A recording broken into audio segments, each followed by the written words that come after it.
ఈ రోజే డౌన్లోడ్ చేయండి. మీ ఫేవరెట్ షోస్ చూడండి. యాక్సిడెంట్ చేసిన వ్యక్తి పోలీస్ స్టేషన్కి వచ్చి లొంగిపోయాడు. మీరు త్వరగా కంప్లైంట్ రాసిస్తే ఎఫ్ఐఆర్ ఫైల్ చేస్తాం. సిఐ గారు మిమ్మల్ని స్టేషన్కి తీసుకురమ్మన్నారు. ఏంటి లొంగిపోయాడా వాడు? మా అన్న ప్రాణాలు తీసిన వాడు నేరుగా పోలీస్ స్టేషన్కి వచ్చి లొంగిపోయాడా? వాణ్ణి నేను వస్తాను కదండి. అక్క అమ్మని చూడు. నువ్వెక్కడే ఉండి అమ్మని చెల్లిని చూసుకో, నేను వెళ్ళొస్తాను. లేదు, నేను చంపిన వాడిని నేను చూడాలి. వాడిని ఊరికి వదిలిపెట్టకూడదు. అమ్మా, వాడి సంగతి మేం చూసుకుంటాం. నువ్వు ఇక్కడే ఉండి అమ్మని చూసుకో. అమ్మా శాంతి, పోదాం పద. చూడండి, మీరు స్టేషన్కి వచ్చి ఏదైనా గొడవ చేస్తే బాగోదు. అమ్మాయి సైలెంట్గా వచ్చిందా, కంప్లైంట్ ఇచ్చిందా, వెళ్ళిపోయిందా అన్నట్టుగానే ఉండాలి. నువ్వు రామ్మా, రా.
వీడేమి ఇంతవరకు ఇంటికి రాకుండా యాడుండాడు?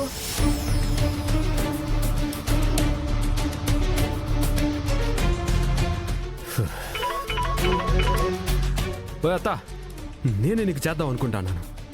వద్దు, అర్జున్కి ఫోన్. నువ్వు భిన్న ఇంటికి రారా. ఇప్పటిదాకా యాడుండావు, ఏం చేస్తుండావు? నేనేం చేస్తాడానో తర్వాత. వాడేం చేసినాడో తెలిసినా? యాక్సిడెంట్ చేసినాడు. నాకంతా తెలుసు.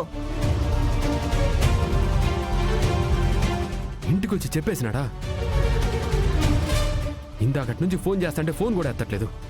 ముందు పోలీస్ స్టేషన్కి వెళ్ళి లొంగిపోమని చెప్పు, లేకపోతే సమస్య ఇంకా పెద్దదవుతుంది. ఆడి వల్ల ఈడొక ప్రాణమైపోయి ఉండదత్త. ఏం చెయ్యాలో ఏం అర్థం కాకుండా ఉండదు. పోలీస్ స్టేషన్కి వెళ్ళి లొంగిపోయిండాడు. నువ్వు ఏమీ మాట్లాడకుండా భిన్న ఇంటికి రా. లొంగిపోయి ఉండా? వస్తుండా?